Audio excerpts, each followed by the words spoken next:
Hello and welcome to the second episode of Uncensored. I'm your host, Gary Series. Today's topic is going to be a controversial one, to say the least. However, I'm going to try to do as much of a political analysis as I can of the 2024 election as I see it standing today.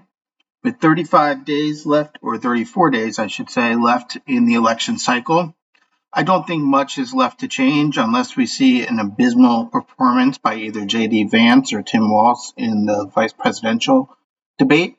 And I don't anticipate that. I actually anticipate both men will do a decent job. I think there'll be some gaffes on both sides, but nobody's mind is going to be changed by a vice presidential debate. That just doesn't happen in modern politics. That said, there are quite a few things that we need to go over as to why I think this election is pretty much over. Despite all the pundits and all the hype, I think this is a pretty much walk-away election for former President Trump. I don't think this will be close. I think we're looking at about a 323 electoral college victory.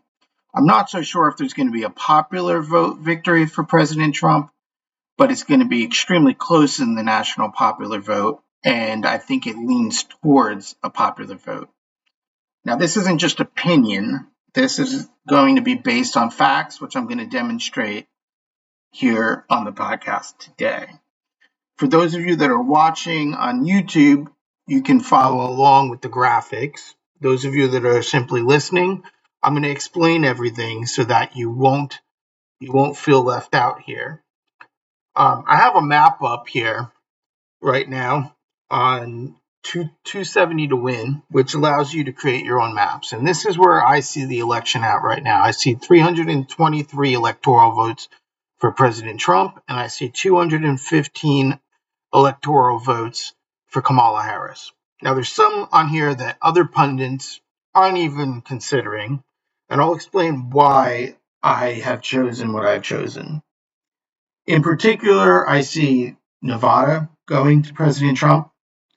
I see New Mexico going to President Trump, and I'll explain that in a little bit. And that has to do with some recent polling on the Latino vote, as well as some recent polling showing a very close race in New Mexico, which nobody anticipated. I see Trump sweeping the Rust Belt from Wisconsin, Michigan, and Pennsylvania.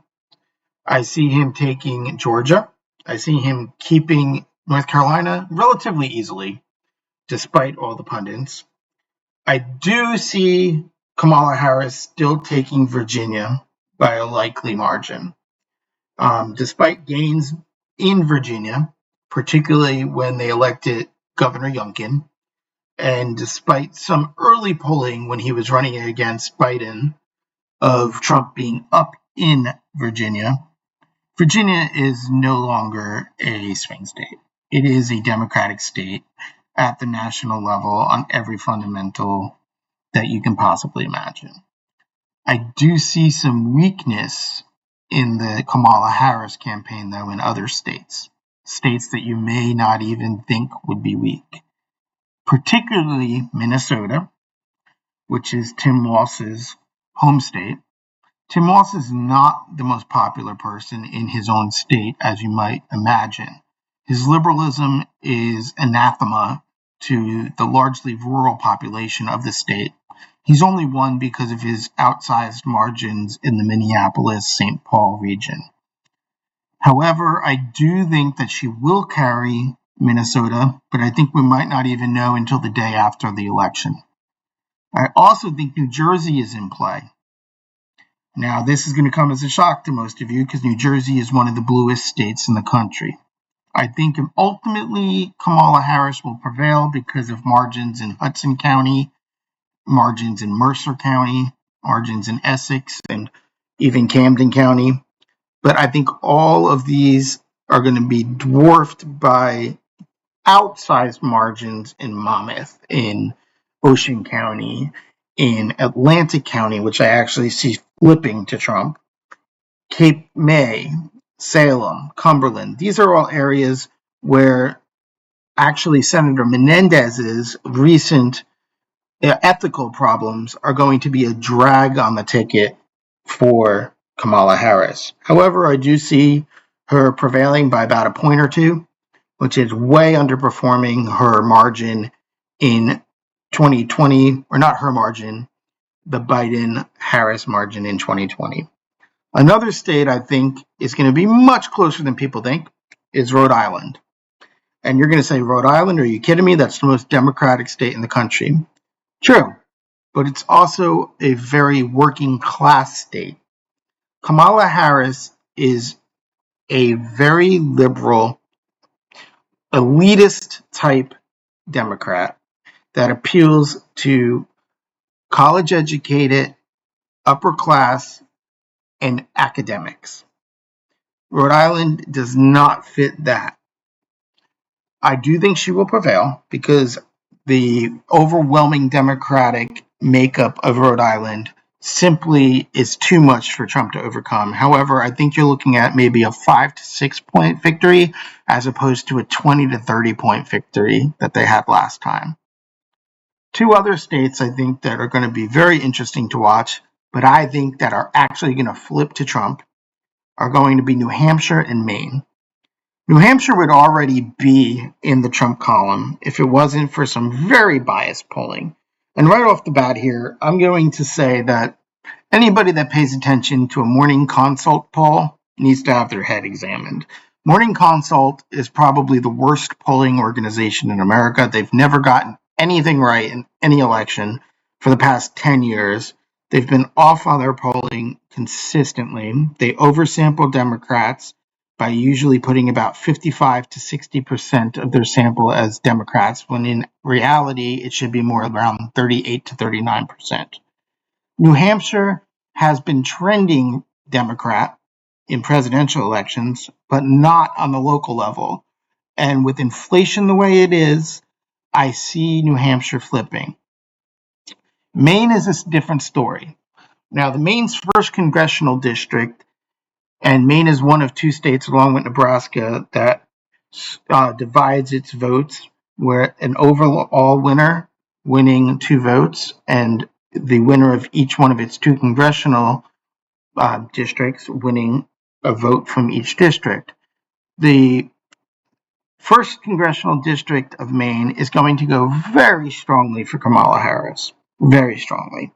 The overwhelming tilt of that district is just Democratic. However, the margin there is going to be slightly lower because, again, inflation affects everyone. You don't have to be a Republican to have inflation affect you.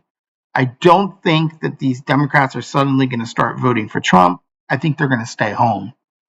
Now, the second congressional district of Maine is largely Republican and is growing even harder Republican.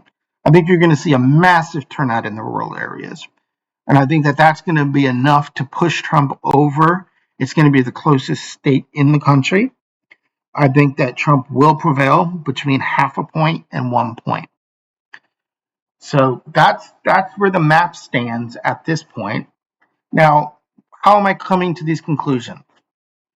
Well, let's look at some recent polling data. Okay. At this point today, there's a new poll out of East Carolina University showing in North Carolina, Trump up by 2. Yesterday, there was a poll out of Pennsylvania from Trafalgar Group showing Trump up by 3. On Saturday, we had some mixed polls, but all very favorable to Trump. In Pennsylvania, by Atlas Intel, one of the most respected polling organizations in the world, never mind the country, shows Trump up by 3 in Pennsylvania. So New York Times shows Harris only up by 1 in Michigan. Atlas Intel shows Trump up 4 in Michigan. New York Times shows Wisconsin, Harris only has a 2-point lead, while Atlas Intel shows Wisconsin with a 2-point Trump lead. Atlas Intel shows Trump with a 1-point lead in Georgia. Atlas Intel does show a 3-point lead for Harris as of yesterday. As of Saturday. in North Carolina. And we also see some other polling data, such as Ohio. New York Times has Trump up 6. In Arizona, Atlas Intel has Trump up 1 in Arizona. They have Harris up by only 3 in Nevada. So why does this matter? Why am I saying that these numbers are great for Trump, even when in some of these circumstances we're looking at some Harris victories in the current polling? Well, I'm going to use it case in point. Here's the 2020 polling from New York. Okay, New York is one of the most democratic states in the country. In the last few polls, Harris has been up 13 and 14 points respectively. These are very reliable polling groups from The Hill and Emerson, as well as Siena. This gives her a Real Clear Politics average of 13.5%. Well, you're probably thinking, what the hell, that's a great percentage. She's way ahead. Well, actually, it's a terrible percentage for any Democratic candidate, especially for Kamala Harris. And this is why. If we look at what the vote totals were in the 2020 election, when Joe Biden won the popular vote by a little more than 4.5%. For those of you that didn't think Biden won, by the way, he won, because you can manipulate the votes by a couple of thousand votes, by 10,000 votes. So you have an argument for Arizona, Wisconsin, Georgia, but you can't manipulate 150,000 votes in Michigan. So I'm not one of those that's in the camp that Biden did not win the 2020 election. But I want you to look at this. In New York, in 2020, Biden took 60.76% of the vote compared to Trump's 37.67% of the vote.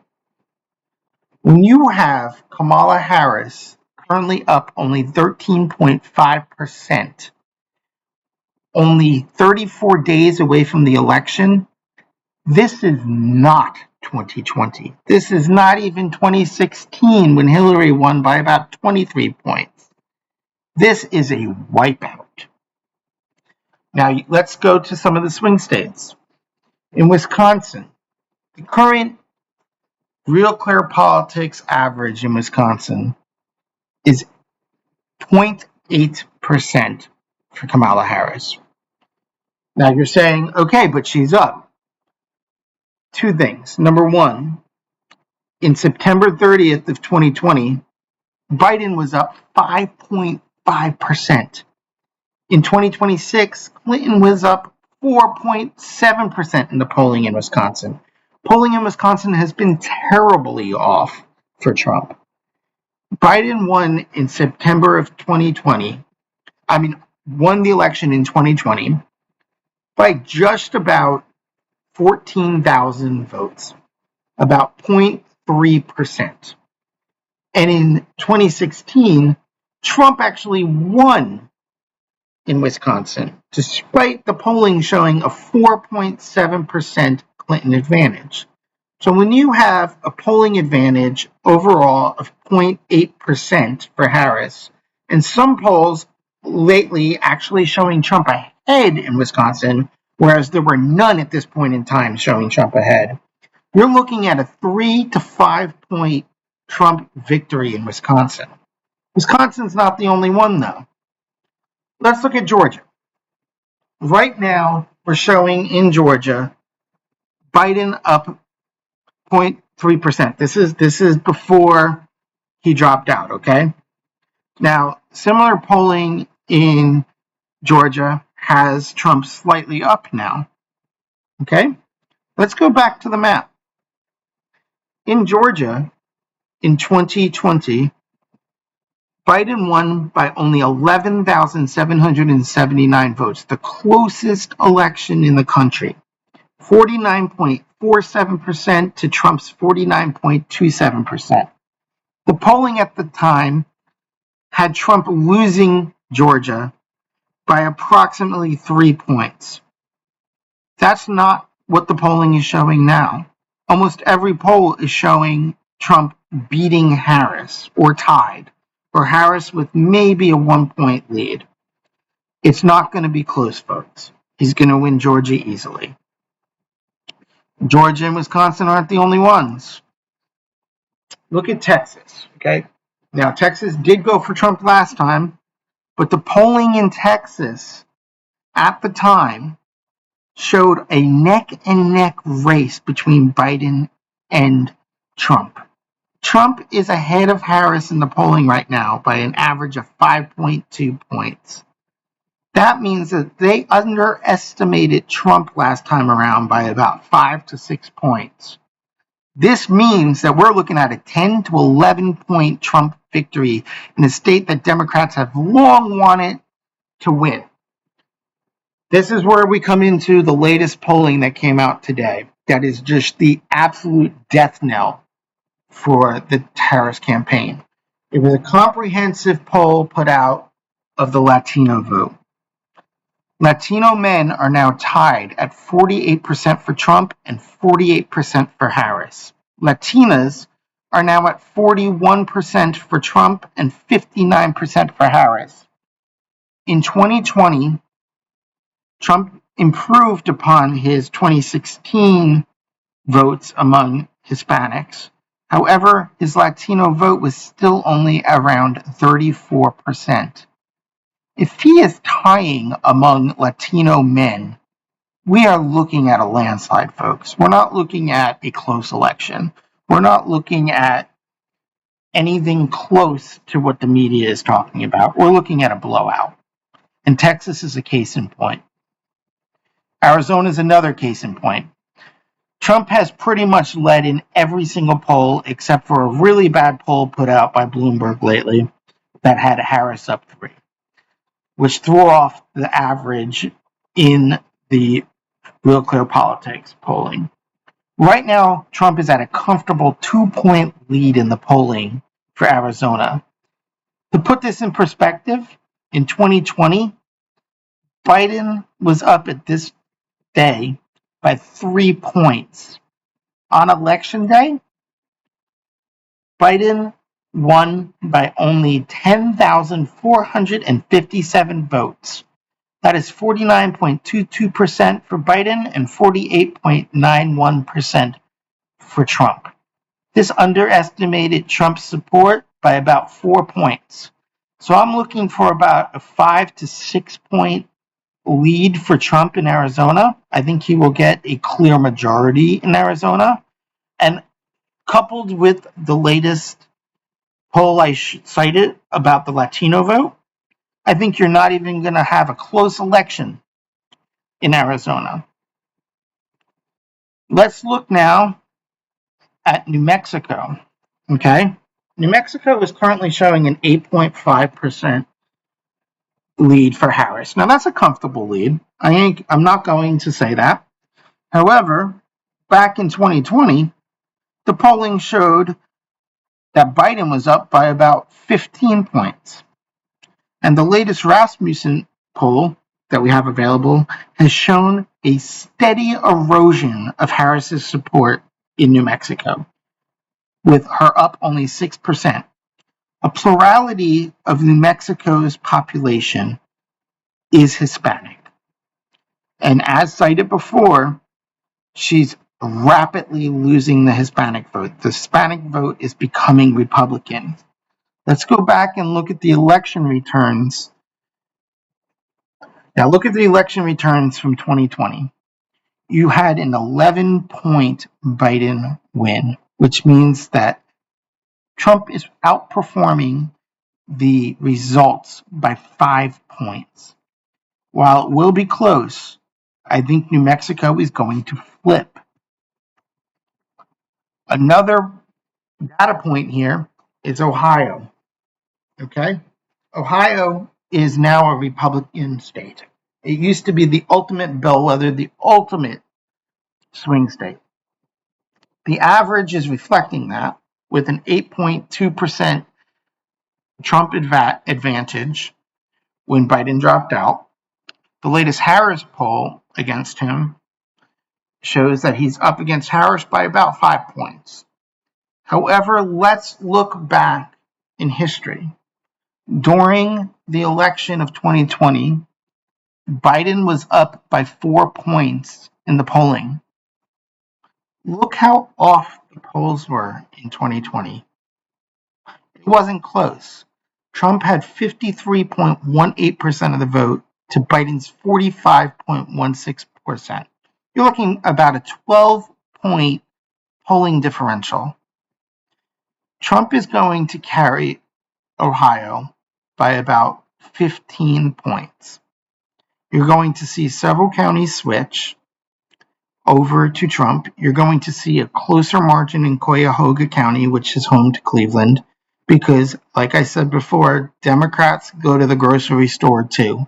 So while they may not switch to Trump, they're just not going to vote for Kamala Harris. It's just not going to happen. And the two most important states in my mind are Michigan. And right now, Trump is not winning in Michigan. Okay? The polling is showing that Trump is behind in Michigan. It's showing he's behind, though, by only about 0.2% against Kamala Harris, which is actually worse than he was doing against Biden. Against Biden, when he dropped out, was 2.8%. Against Kamala Harris, he's only down 0.2. In 2020, it was expected that it would be a walk in the park for Biden. However, it wasn't. Now, while he did win fairly decisively by about 154,000 votes and carried 50.55% of the vote to Trump's 47.77%, the polling was still off by an average of 8%. This means that there is no way Harris is going to win. You also have to remember this is a state that Governor Whitmer shut down completely during COVID. There is still a lot of animosity in rural and Republican areas over this. The devastation in Detroit is overwhelming, the depopulation. And Trump has made some amazing moves by actually campaigning in Detroit, where he's not going to win Detroit. Let's make that clear. There's no way. However, it shows that he is making inroads amongst the African American vote, amongst city dwellers.